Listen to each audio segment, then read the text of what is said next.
Hey, this is Chris Garlock from the Labor Heritage Power Hour. We're proud to be part of the Labor Radio Podcast Network, more than 200 labor radio and podcast shows across the country and around the world. The Labor Radio Podcast Network, where the people speak. Find us at laborradionetwork.org. Hello, working people of Southwest Washington. You're listening to episode 40 of Working to Live in Southwest Washington, produced by the Southwest Washington Central Labor Council. Like the bumper you heard at the top of the show says, we're also a proud member of the Labor Radio Podcast Network, with over 200 radio shows and podcasts for working people just like you. Listen to some of those other shows on the network and you'll probably hear my voice in a similar bumper. Find out more about the network at laborradionetwork.org. I'm Harold Phillips, and before we get started, we want to remind you that the views and opinions expressed on this show are not necessarily the views and opinions of the Southwest Washington Central Labor Council, its affiliate unions, our guests' unions, or employers, not even the olive in your New Year's Eve martini, if that's the type of beverage you're into. Nobody but theirs. And you know, folks, changing the calendar to 2024 is right around the corner, which always puts us in the mood to look back on the year that's almost past. And what a year it's been for working people around the world, across the country, and right here in Washington State. Over the past few years, there's been more worker and organized labor action than we've seen in decades. But it really seems like this year, 2023, has been something special. I can't think of anyone better suited to talk about what's gone on during the past year than two of the Pacific Northwest's preeminent labor journalists. Don McIntosh, editor-in-chief of the Northwest Labor Press. Thanks for joining us, Don. Thanks for having me. And David Groves, editor-in-chief of The Stand, a daily news service of the Washington State Labor Council. Thanks so much for coming back on the show, David. Thank you. I'm excited to be here. So, Don, David, you guys have been doing this longer than I have. In fact, the Northwest Labor Press, it's like over 100 years old now, right, Don? Have you ever seen a year like this for organized labor and working people? I suspect the labor press has, having been around for 123 years, but I've been at it now for 25 years as of October, basically as a full-time labor reporter. And it's true. And, caveat is I never engage in anything like hype. I always want to sell it straight. The fact is I'm seeing a climate that's different than any I've seen in this 25 years. And it's been building. It's above all, I want to say it's about the return of the strike as something that's a real part of labor's arsenal. Just and sort of a background for folks who don't know, the United States actually had the most strike active working class in the world in the late 40s and 1950s. There were hundreds of strikes, sometimes 300, 400 strikes of over 1,000 workers every year. A third of the American working force was unionized, and strike was a regular part of that. That really died out starting in the early 1980s and shrank to where, honestly, it was an embarrassment. The low point was basically about 2009. There were 3 to 5 strikes in that year of that size. But since 2018, we've seen a strike surge. It started with the teacher strikes in a lot of the red states, large numbers of people walking out and seeing dramatic improvements. And that's kind of continued now. It did drop back somewhat in 2020. But 2023, so far this year, we're looking at the most working people on strike since 2001.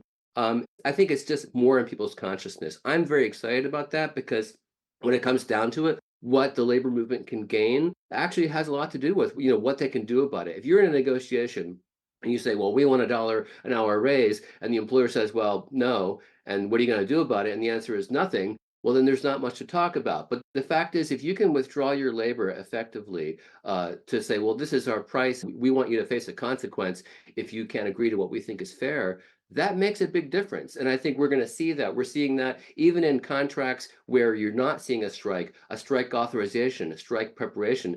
Some of the unions in our area are seeing dramatic hourly wage gains just from that. I think that's the biggest news really for me, the shift in 2023, building this return of the strike. Yeah, I would totally agree. But I would say that What makes 2023 unique is kind of a confluence of factors. I think that people came out of the pandemic maybe dissatisfied with their work options and realizing that maybe they deserve better at work. At the same time, unions have been more focused on organizing during the Biden administration. We have a friendly administration, NLRB, that's willing to stand up for existing laws. And unlike previous years when we've been advocating for labor law reform and talking about how impossible it is to form a union, given the unfriendly Congress we have, we've been more focused on actually organizing unions at a time when people are dissatisfied with their jobs and looking for something better. We're helping more people join together and negotiate fair wages. So I think that all that momentum lends itself to more strike activity. And in addition to that, the big contract wins that we've seen nationally and locally, to the extent that we publicize those more and see the double digit pay increases that people are getting, that just fuels more organizing because people are like, hey, wait a minute. I mean, there was just a TikTok video that went viral this week about a UPS worker showing his paycheck stub. And people are like, wait a second, that guy makes six figures. You know, either I want to be a UPS driver or I want to form a union and get that kind of deal for myself. I'm glad you brought that up, David, because I think that's another factor in this moment that we're finding ourselves in. Yes, there have been more strikes. Yes, there have been big contract gains. But the difference between this year, it seems like, and 5 years ago, or even 3 years ago, is the word is getting around about the wins that come from these labor actions. And I think labor press, like the Northwest Labor Press and the Stand, plays a role in that. But I think there's something else. What's driving that, do you think? Word is getting out because these strikes that we're seeing now are so massive that you really can't ignore them. Over the years, sometimes in labor, we have people who complain that we don't get enough coverage in the mainstream media and so forth. I think there's some fairness to that. But I think if you go back and see the era when labor was getting a lot more coverage, it's because you couldn't avoid it. The coal workers were on strike and you might not have coal in your furnace or whatever.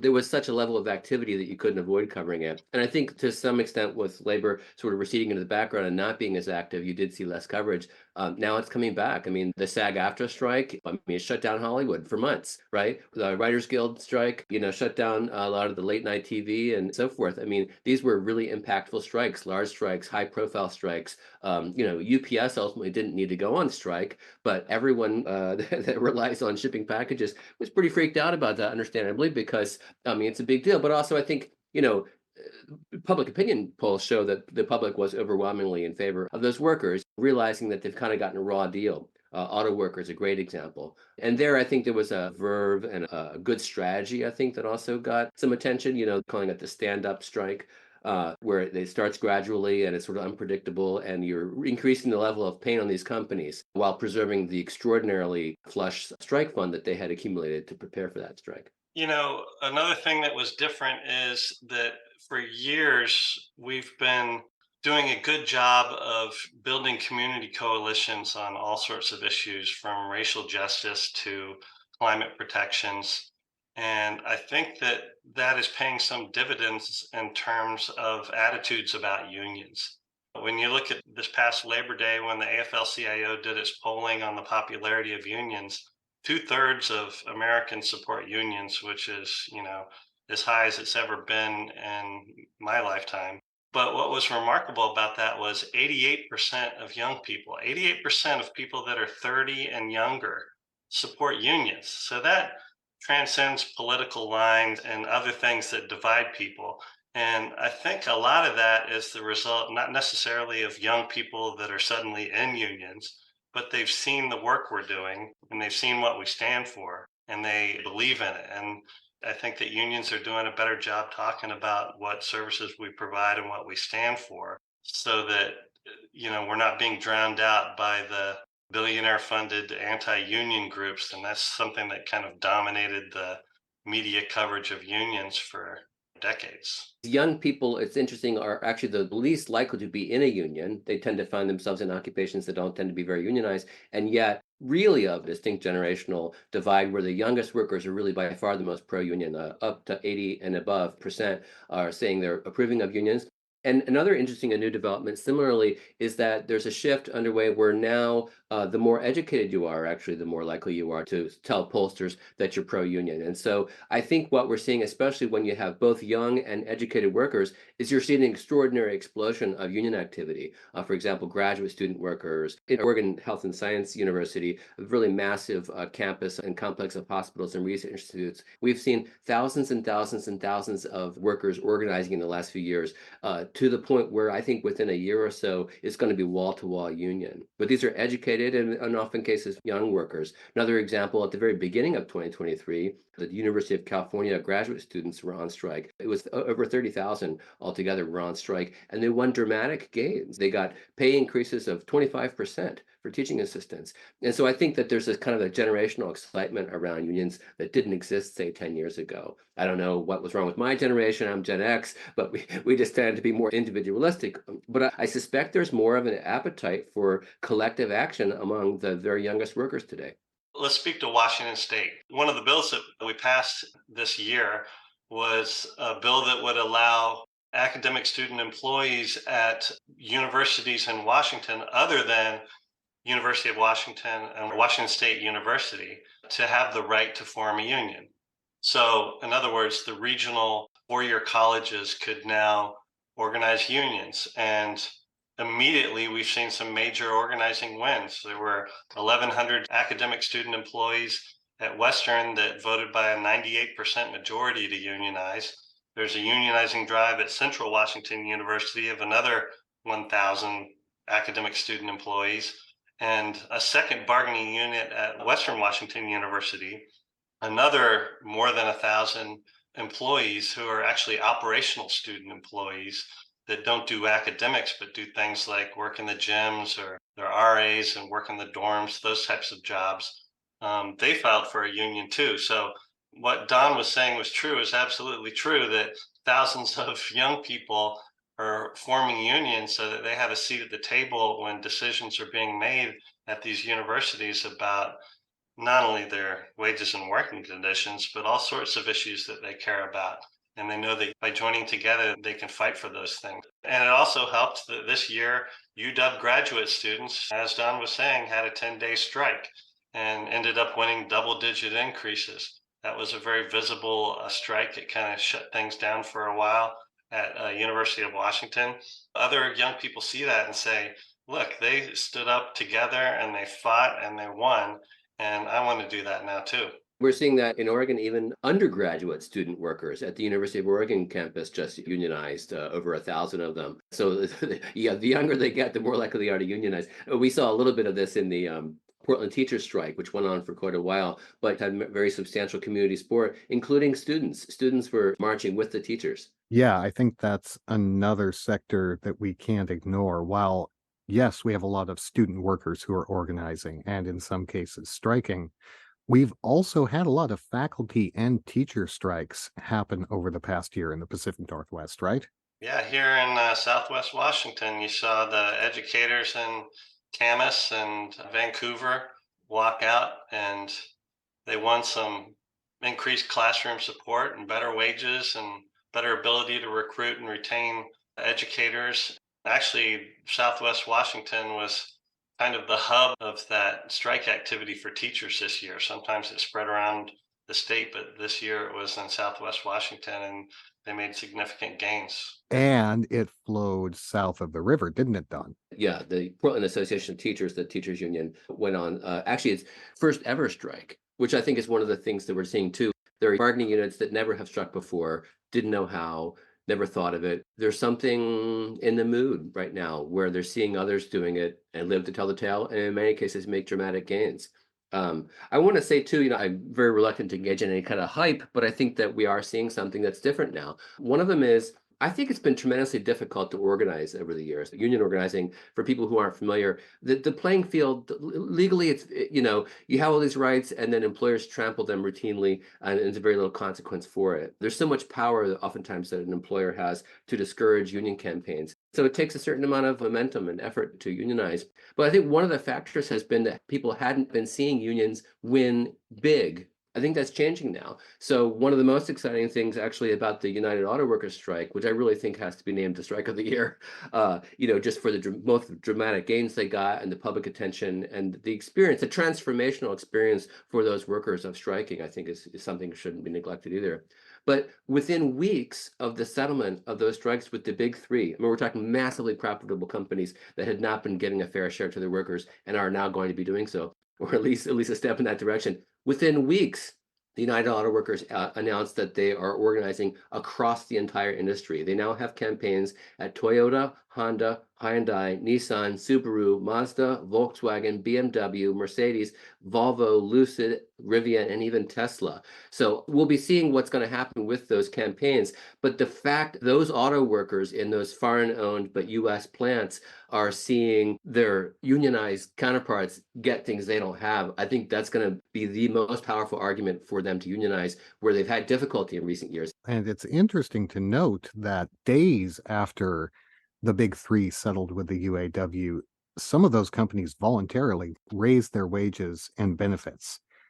And even with that, the workers decided that they really wanted to explore unionization. So it sounds like some businesses are starting to realize that maybe they're going to have to give their workers a little bit more.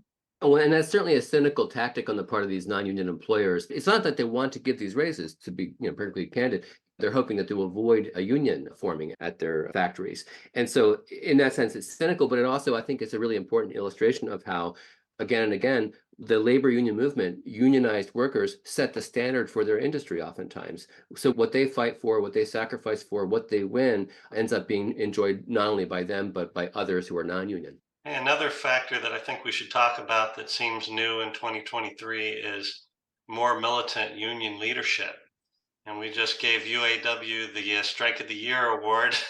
So it's also worth noting that UAW is responsible for the vast majority of those academic student employees that we just talked about that are getting organized. And they have a new leader in Sean Fain that's kind of captured the minds and hearts of people all across the country that may know nothing about auto workers or what it's like, at the big three, but have certainly heard about his union and what they were able to accomplish together. And the same is true with the Teamsters, with the UPS negotiations. They have new leadership that really was aggressive and really got huge gains for them.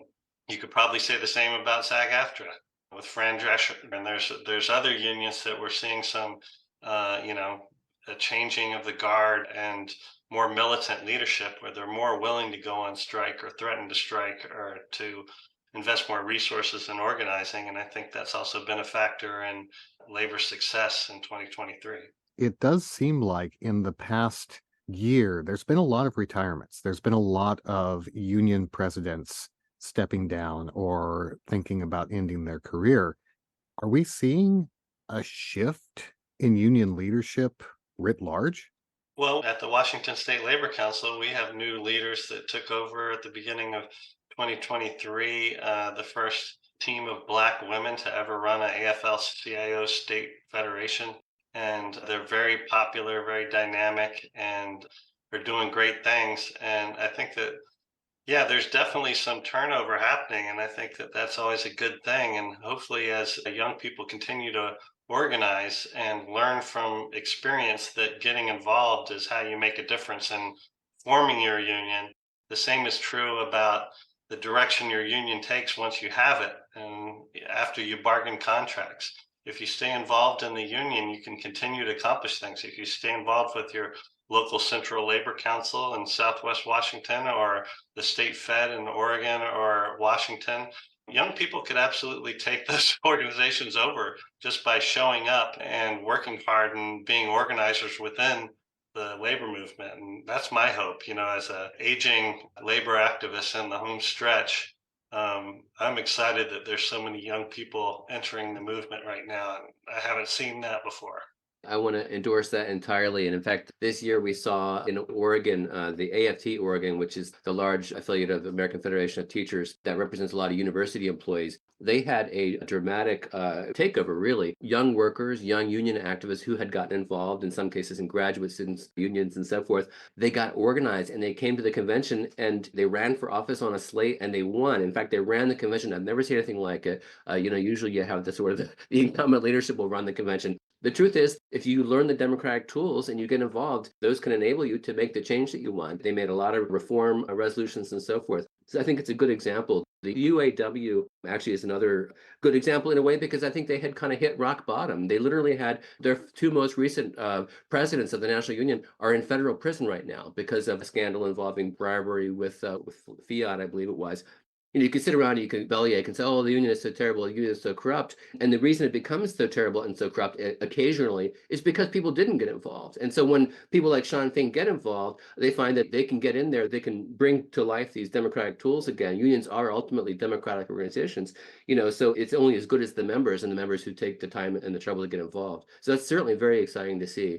I think some of the older leadership came in at a time when unions were being beaten and were losing. And so I think that to have new folks who don't have that sort of fatalism or pessimism, I think it's really encouraging. And I think that even the older leaders also are encouraged by that and are being emboldened by the new spirit. I really believe in all the generations contributing to this change, but it is certainly exciting to see the young people coming in.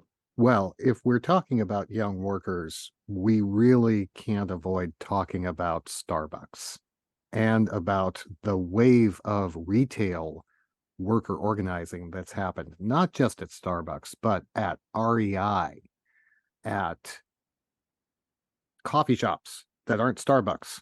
I had a list in my head and it totally went away.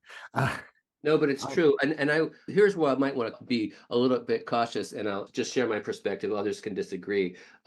As much as I'm certainly would be thrilled to see unions come back in a big way in terms of organizing, we're not really seeing that in the numbers yet. I mean, it's true that, if you'd asked me 5 years ago, do you think that 300 Starbucks stores will be unionized in 2023? I would have said, what are you smoking? But that's what's happened. But we have to be cautious too, because they don't have a union contract yet, not at a single store. And Starbucks is a big, quite frankly, aggressive, greedy company that has a lot of tools at its disposal and a lot of money to pay lawyers. And the National Labor Relations Board, that federal agency that's supposed to administer the law and protect the right of workers to unionize, they've done everything they can. And I'm really quite proud of them, actually. But they've gone after Starbucks with hundreds of legal cases. We just had, actually, on our front page of our current issue, the first two Starbucks workers in Oregon who were fired illegally for supporting union. A judge has ordered that they be reinstated. Of course, Starbucks is going to appeal and we'll see how that goes. But the fact is, it's on the one hand very exciting to see this development of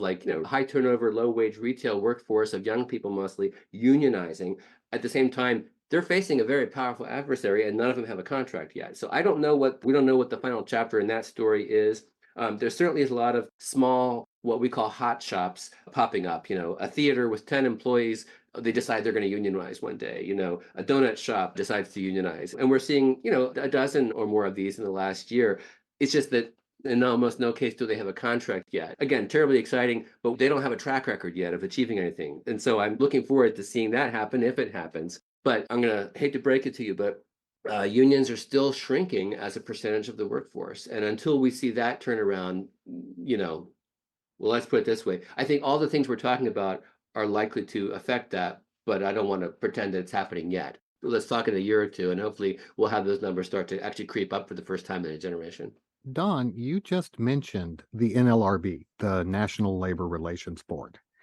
Didn't they have a big decision just like a month or two ago that may affect those unions that are still waiting on their contracts? Are you talking about the CEMEX decision? I think I am. Okay, so now we're going to get just slightly into the weeds, but I think I'll do my job to explain it as best as I can. So basically, the National Labor Relations Act, it says you have the right to unionize by and large. Private sector workers, with a few exceptions, if the majority of you and your coworkers get together and you say, we want a union, the law says you're supposed to be able to do that, and the employer is obligated to recognize that union and say, okay, you have a union, now we'll bargain together instead of individually. But employers have had all sorts of tricks, legal tricks to defy that. And one of the things they say is, well, I don't really believe that you have the majority. You might have 10 employees and 9 of them are in your damn office saying, we want a union. We say, oh, no, you need to have an election to prove that you have a majority. But the thing is, that's bad faith. If 9 people are in your office out of your 10 employees, they say they want a union, it's a lie that you can't see there's a majority. And so the National Labor Relations Board is, with the new general counsel, the top enforcement officer, they're basically trying to return to the spirit of the law, which is that if there is a majority, the employer needs to recognize it and get busy bargaining a fair contract. Yeah, I would add to that again, going back to what I said earlier about 2023 was not a year where we were fighting for labor law reform and the PRO Act, or before that, the Employee Free Choice Act, and spending most of our time explaining publicly how hard it is to form a union. And instead, we got down to brass tacks and started forming some unions. And it tremendously helped to have the Biden administration in charge and have a NLRB that is willing to enforce existing laws, because it's a multi-billion-dollar union avoidance industry that's constantly looking for ways to subvert worker organizing and loopholes and new ways to stop people from forming a union. So as fast as you plug one hole, you need to plug another. It does help to have a National Labor Relations Board that's actually doing its job. And I think that that's put employers generally on their heels a little more, and they've been more willing to negotiate. And now with that CEMEX decision, in theory, it should make it easier to form a union once you can demonstrate that you have majority support, even without an election. So we've talked about a lot of things. We've talked about big unions, big strikes, little unions, enthusiasm, not having to fight just to sell the idea of a union. You think about these trends that we saw in 2023. What do they say about what we can expect in 2024? I know I'm asking you to do the crystal ball thing, but generally speaking, as we look ahead to the coming year, how do you think what happened this year is going to affect what might happen next year? Well, I hope that we realize that we do have the power to make unions available to more people, and we continue to work on that, and that we continue to focus on organizing, and we continue to focus on bragging about our contract victories. That's something actually that the Northwest Labor Press does a really good job of, getting building trades unions and others, when they get a new contract, to say, look, here's how much they make an hour. And oftentimes it's an eye-popping number. And if anybody sees that number, it's just like the TikTok video of the UPS guy. They're like, holy crap, I could make that kind of money in a skilled trade in the building industry. Of course, I'm going to pursue something like that rather than getting a college degree and ending up working, some low wage white collar job where it's much harder to form a union. So getting back to your original question about what does 2024 look like? I mean, we'll find out at the end of January when the new numbers come out, and Don's our realist here, and he'll keep an eye on that and see whether we've actually made some gains for all these positive indicators that we've noticed in the past year. As for Washington State, we're the 3rd most organized state in the country, meaning that we have the 3rd highest percentage of union members in Washington State. Only New York and Hawaii have a higher percentage. And I know that's something that April Sims and Sharika Carter, our executive officers, talk about, is we should go for number 1. We need to continue to build union density. We need to continue to focus on organizing and bragging about our wins and bringing more people in. And so that's, I know, going to be our focus in 2024. But that will be a measuring stick that we get at the end of January to see whether the numbers actually show what feels like all the incidental evidence of growth actually is happening.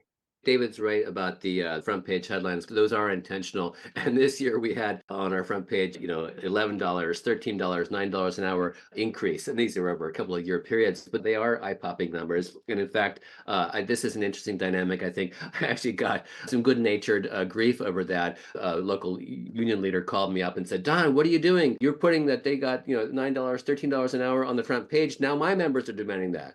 But that's a funny dynamic because it's about raising expectations. If you you say, actually, this is achievable, then you got to figure out, well, how do you get from here to there? And maybe it's by copying the tactics and preparing to strike. The sheet metal workers local 16 got extraordinary results this year by getting ready seriously for a credible threat of a strike. The contractors looked at that and they said, okay, we're going to settle and dig deep. And they did.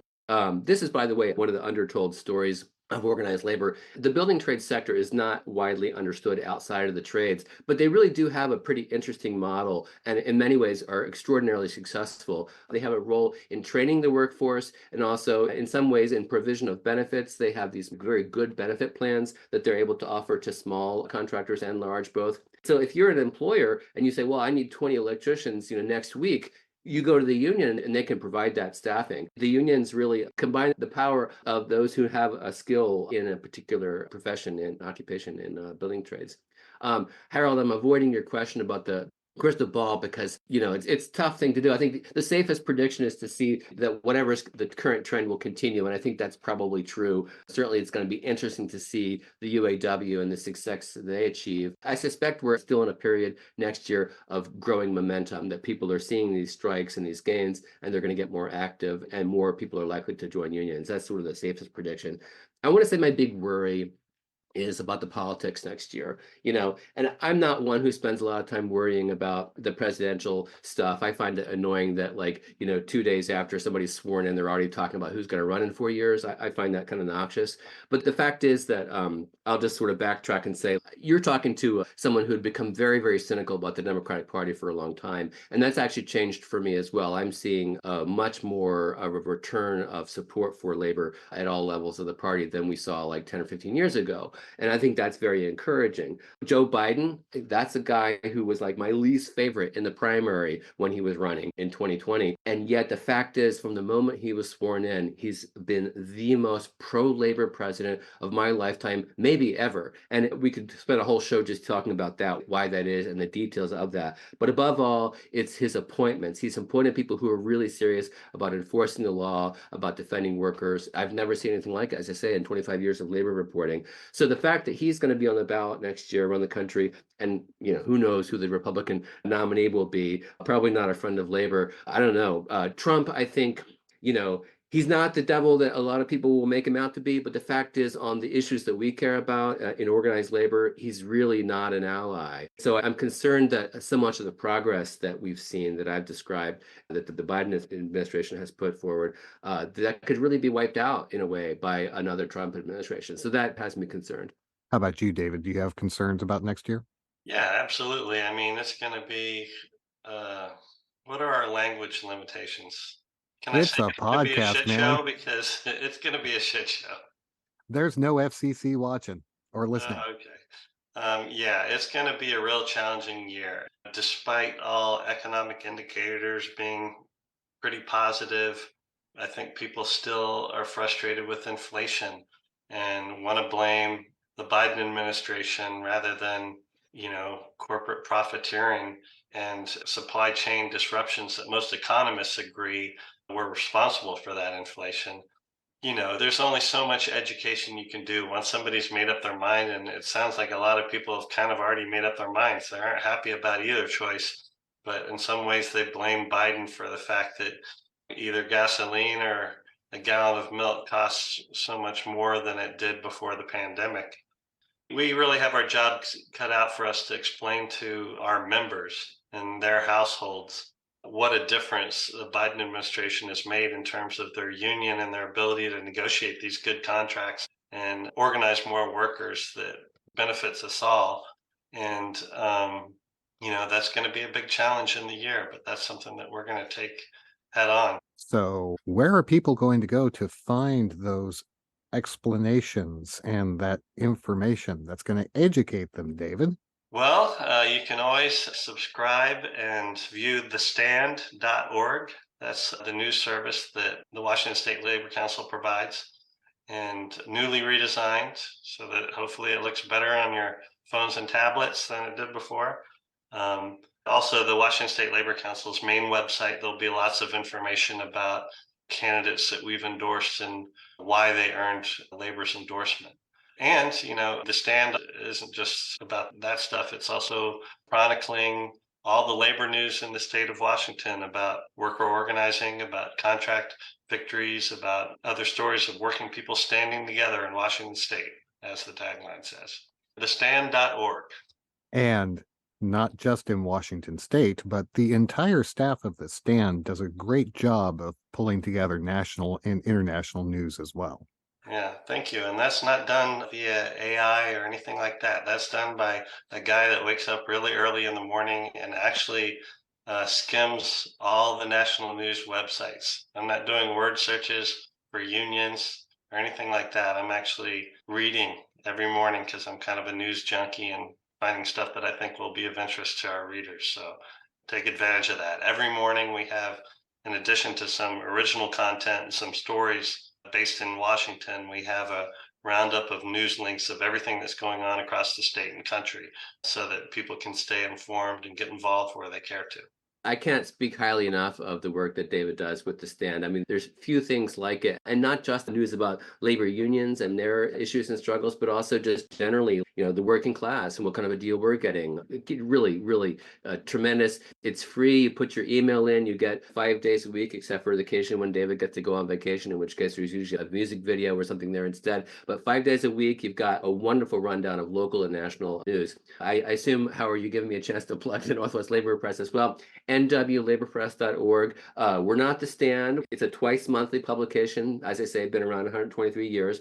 But again, put your email in the little field there, and you'll also get that twice a month, what we've reported locally. Our area is basically Oregon and Southwest Washington. We pretend to try to cover Washington politics mostly by picking David's brain occasionally about what's going on. But yeah, that's nwlaborpress.org.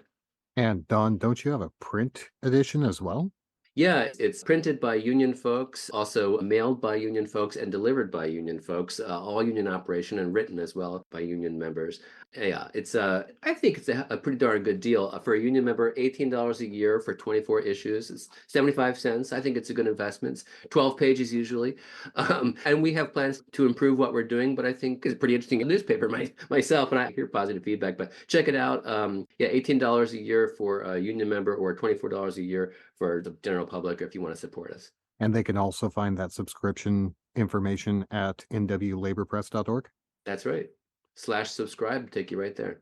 Excellent. Well, thank you so much, Don McIntosh, editor-in-chief of the Northwest Labor Press, and David Groves, the entire staff of The Stand. Thank you so much for having me, and I appreciate also the work you're doing, keeping union members informed in Southwest Washington on what's going on. It's an important service. Ditto. We have to keep talking about those wins.